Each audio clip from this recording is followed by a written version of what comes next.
तो दोस्तों स्वागत है सभी लोगों का एक और न्यू नेगेटिव मॉडल की वीडियो के अंदर में। और आज की इस वीडियो में हम लोग बात करने जा रहे हैं कि कैसे ली मू वन मरने वाली है लेकिन उसे वांग लिन बचा नहीं पा रहा। इसके साथ साथ आप लोगों को इस बारे में भी पता चलेगा कि अपने लास्ट मोमेंट्स को ली मू वन और हमारे वांग लिन कैसे जी रहे हैं। तो वीडियो को स्टार्ट करने से पहले मैं आपको बता दूं कि हमने पिछली वीडियो में क्या जाना।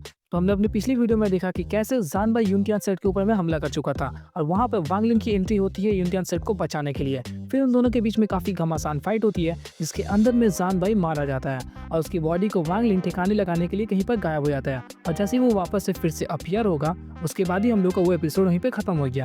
तो अब आगे वांग लिन के वापस आते ही ली मू वन उसे देख के काफी ज्यादा इमोशनल हो गई थी और वो काफी देर से वहाँ पे रो भी रही थी।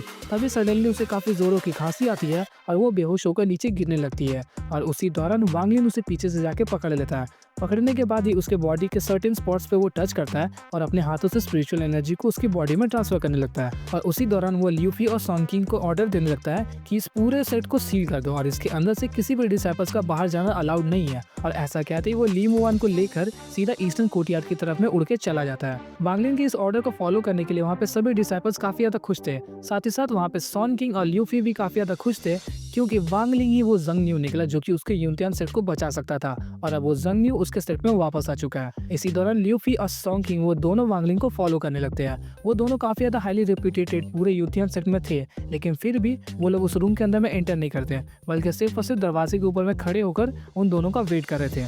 तभी हम लोगों को एक अंदर का सीन दिखाया जाता है जहाँ पर वांग लिन ली मू वन को काफी सीरियसली देख रहा था। तभी वो अपने पोटली के अंदर से कुछ स्पिरिट स्टोन्स को निकालकर उसके बॉडी के आसपास में रख देता है और अपनी बॉडी से काफी ज्यादा स्पिरिचुअल एनर्जीज को ली मू वन की बॉडी के अंदर में ट्रांसफर करने लगता है। और ऐसा तकरीबन वो 3 दिनों तक कर रहा था।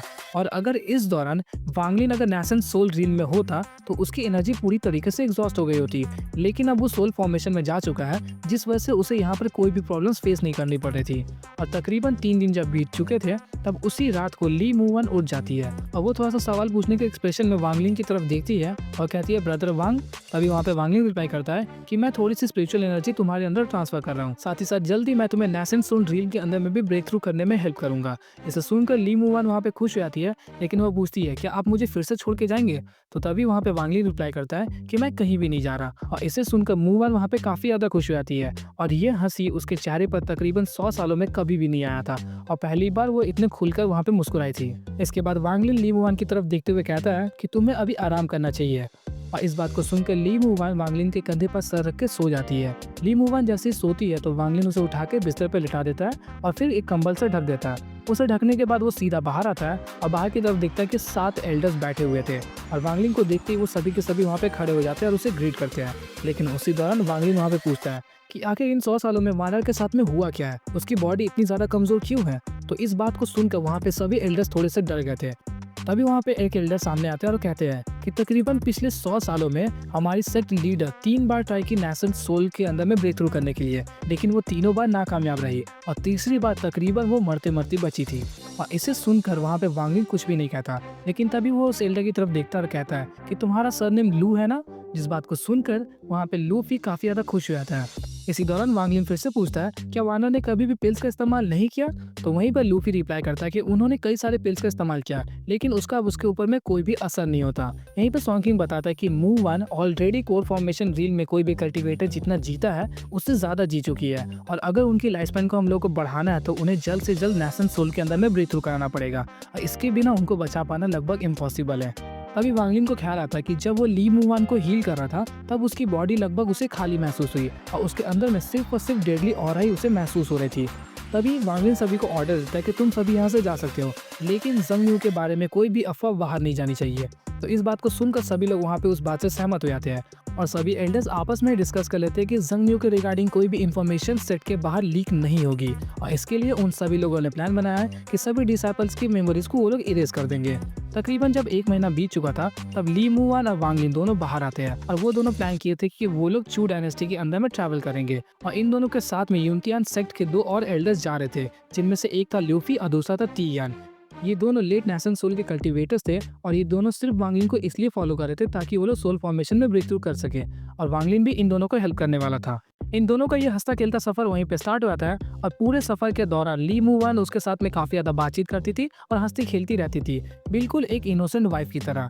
पता नहीं इस लाइन को उन लोगों ने नॉवेल्स में क्यों मेंशन किया, क्योंकि वो ऑलरेडी उसकी वाइफ ही है, बस शादी करना बाकी है। 7 दिन सफर करने के बाद वो लोग एक माउंटेन रेंज के पास में आते हैं और वहाँ पे वांग लिन अपनी पोटली से उस पगोडा को बाहर निकालता है। पगोडा बाहर आते ही तकरीबन 1000 फीट लंबा वापस से अपने फॉर्म में आ चुका था, जिसे देखकर वहाँ पे ली मूवन और वो दोनों एल्डर्स बिल्कुल शॉक में आ चुके थे। वो पगोडा इतना ज्यादा पावरफुल था कि वो दोनों एल्डर्स जो कि लेट नेशन सोल ड्रीम के अंदर में थे, उन दोनों के ऊपर में काफी ज्यादा कंप्रेशन उन लोगों को फील हो रहा था। लेकिन वांग लिन उन दोनों को हेल्प करता ताकि वो लोग वहाँ पे सेफली खड़े हो सके।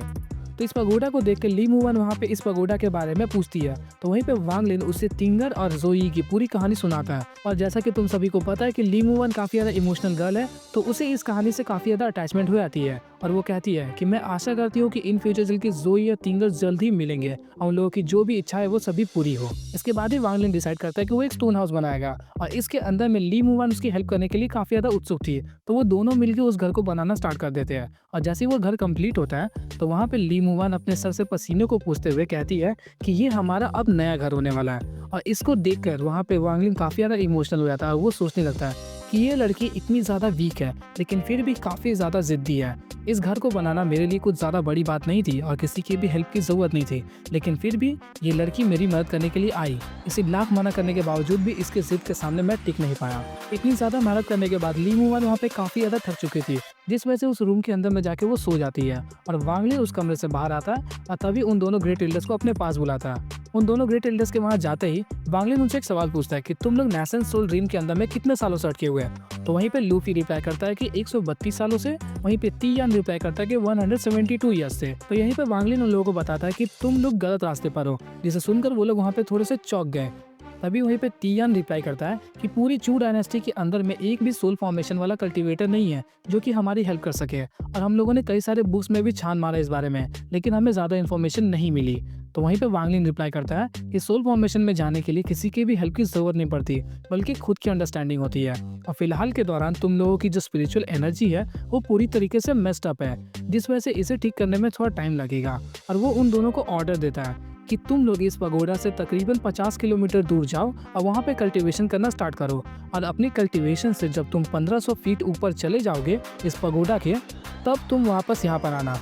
वांग लिन की इन बातों को वो दोनों एल्डर समझ जाते हैं और एक ईस्ट की तरफ चला जाता है और एक वेस्ट की तरफ में। फिर वांग लिन अपने कमरे के अंदर जाकर वहाँ पे ली मूवन की बॉडी को फिर से मेंटेन करना स्टार्ट कर देता है। मेंटेनेंस के दौरान वहाँ पे ली मूवन वापस से होश में आती है और वो कहती है कि मुझे पता है कि मेरी बॉडी अब कमजोर हो चुकी है और मैं ज्यादा दिन नहीं जीऊंगी। तो वांग लिन ली मूवन की इन बातों को सुनकर कहता है कि मैं तुम्हें मरने नहीं दूंगा।